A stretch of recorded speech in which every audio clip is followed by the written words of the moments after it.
I'm Dave Gilbert, Chairman of the Bedford Town Council. And I'm Rick Sawyer, Town Manager. We'd like to provide you some information on Articles 5 and 6 related to the town budget that will be acted on at the budgetary town meeting on March 10th at 7 p.m. at the Bedford High School. As a result of this atypical COVID year, the council will be recommending some changes to the budget at the meeting. And we know some of you have questions related to the money that's included for our future facility needs. Dave, can you take us through the details? Thank you, Rick. I'd like to speak to you about the operating budget, Article 6.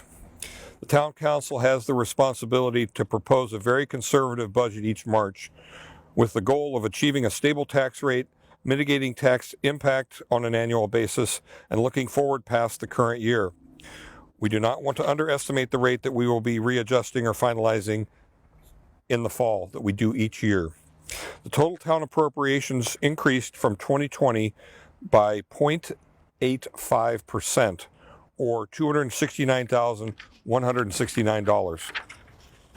The way we looked at this is we took the town tax rate from last year in 2020 that was agreed on and finalized in October, and we compared that at our first budgetary town meeting to our budget this year, and we had an increase of 53 cents. The debt service was the biggest part of that from the last road bond that was approved by the residents in 2014. That was 22 cents of that 53 cents. The bond was sold prior to the pandemic and repayment cannot be postponed. So, at the next meeting we had in January, the second budgetary meeting, we drove the rate down even more. We went from 53 cents to 44 cents, and that is mainly due to revenue increase from fund balance, decreasing of cost of police vehicles, and we changed a part-time planner position to a full-time planner position. So that's what you're going to see initially for the budgetary meeting.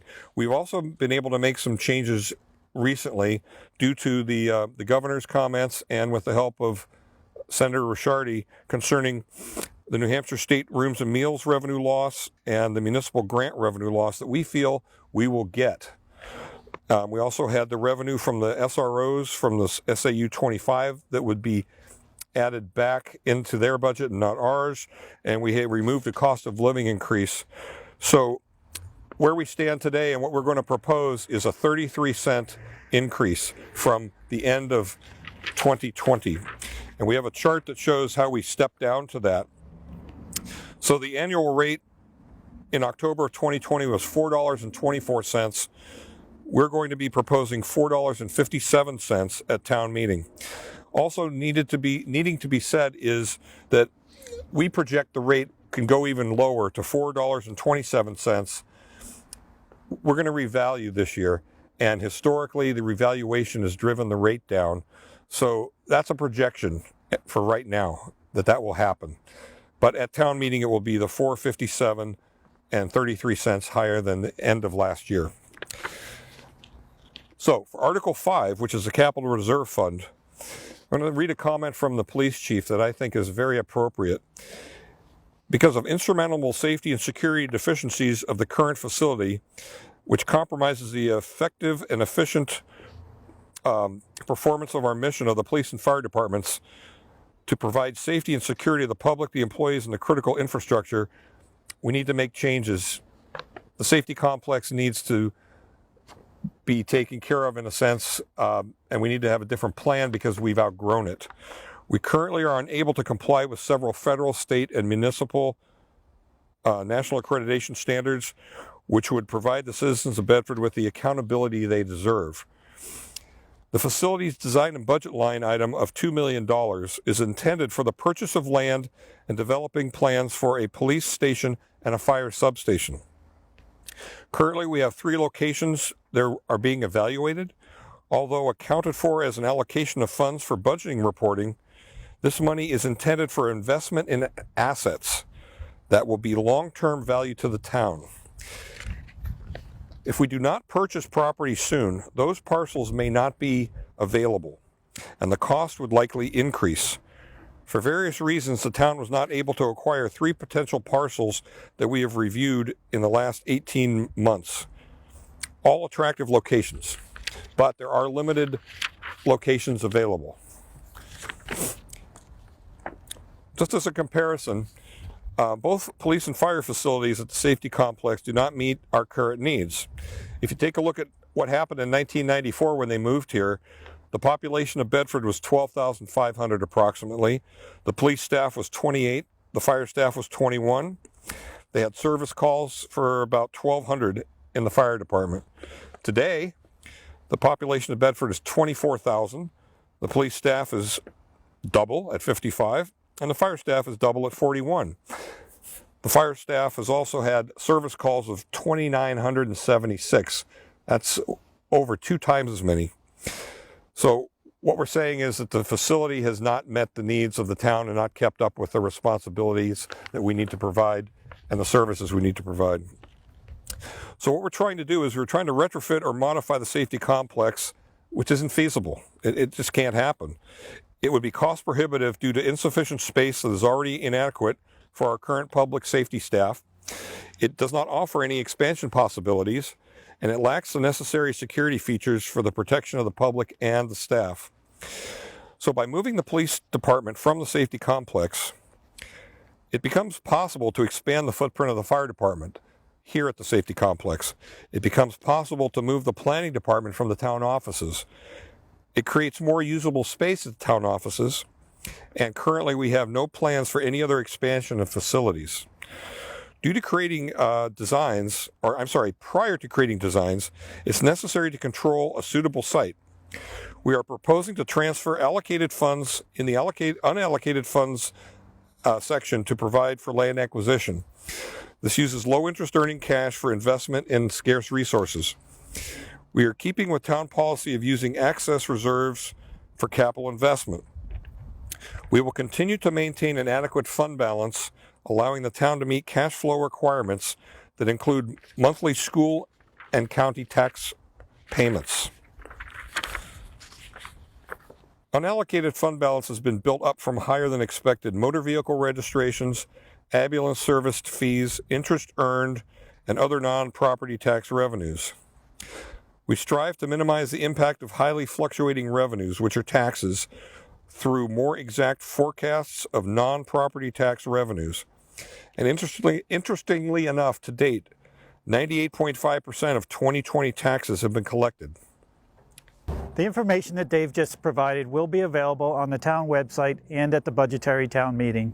Please stay tuned for some behind-the-scenes views of the safety complex and information from our police and fire chiefs. Hi, I'm John Brofonsky, Chief of your Bedford Police Department. I'd like to take a few minutes to provide some information about our department's facility needs. In 1996, when we moved into the current safety complex at 55 Constitution Drive, we had 20 sworn officers. Today, we have 66 full and part-time employees, including 40 officers serving a population almost double from 1996. The amount of space allocated to the department at the current safety complex, about 8,900 square feet, was barely adequate 25 years ago when we were a much smaller agency. There is no room to expand. Our current station, a former office building, was never designed to operate as a police station, and major compromises to safety and efficiency were introduced. The exterior of the current safety complex is unprotected. Anyone off the street can and has wandered into sensitive areas. Our fleet, including cruisers packed with expensive technology and weapons, are not parked in a secure area. The department's most important assets, our employees, are equally exposed, as well as critical infrastructure needed to support police and fire operations. We're out of parking space and visitors often have to park on the street. We have no private interview space in the public lobby, and our communication center is not as protected as it should be, and it's not ADA compliant due to space. There is no interview facility in our detention area, exposing civilian employees to persons in custody. We have no separate space to detain male and females in custody, and we have no separate and secure space to hold juveniles. There are a number of serious safety hazards in the detention facility, including steps and other features that are hazardous both to officers as well as persons in custody. Our evidence room is overcrowded, and our impound area is not secure or even adjacent to the police station. 2 or more employees share office space barely adequate for one, and some employees have no office space at all. Social distancing is impossible. We don't have enough restrooms, and we even store office supplies in a restroom. Some personnel don't have a secure equipment locker to store their gear, and we're out of locker room space. Sergeants have to change in their office, and we have male and female sergeants. We're out of space to store records and equipment, and we use the Sally Port to store some equipment and supplies that should be stored elsewhere. We now use about 8,900 square feet, but need 18,000 square feet. We've simply outgrown the current facility, and there's no room for expansion. Correcting safety and design inadequacies in the current station are cost prohibitive and won't solve our space needs. We're operating in less than one-half the space required. A police station that fulfills the community's needs, as well as the needs of the employees who work there, is much more than brick, mortar, stone, and steel. It projects the professionalism, openness, comforting, caring, and devotion to public safety and public service of the agency and the town. The police station must meet the community's needs as much as the department's and employees' needs. Our current facility is unable to provide the basic necessities to function safely, efficiently, and effectively, and we are unable to comply with several federal, state, and national accreditation standards. I am incredibly proud of the work of the men and women of the Bedford Police Department. You deserve a police facility that meets your needs and the department's needs, that serves and protects you every day, every night, all the time. We will always be here for you when you need us. Thanks for watching. Hi, I'm Scott Hunter, Chief of the Bedford Fire Department. As far as facilities are concerned and the services that we provide for fire and EMS, it really comes down to good community planning. The facilities that house the ambulance and the fire apparatus and those that staff them must be strategically located to respond to all locations in the community in the timely manner that the public expects. The fire department shares many of the same space concerns as the police department at the current safety complex. There's a lack of parking outside. We share locker room facilities that are overcrowded, and we compete for office space. The bottom line is, we want a positive outcome when you call 911. To do that, we need to minimize the time it takes to get to you. EMS and fire facilities in the community have to be located with that in mind. Thanks, Chiefs. For more information on the budget, please check out the town website at bedfordnh.org. The Bedford Town Council asks for your support on Article 5 and 6. Please come to the town meeting on March 10th at 7 p.m. Thank you.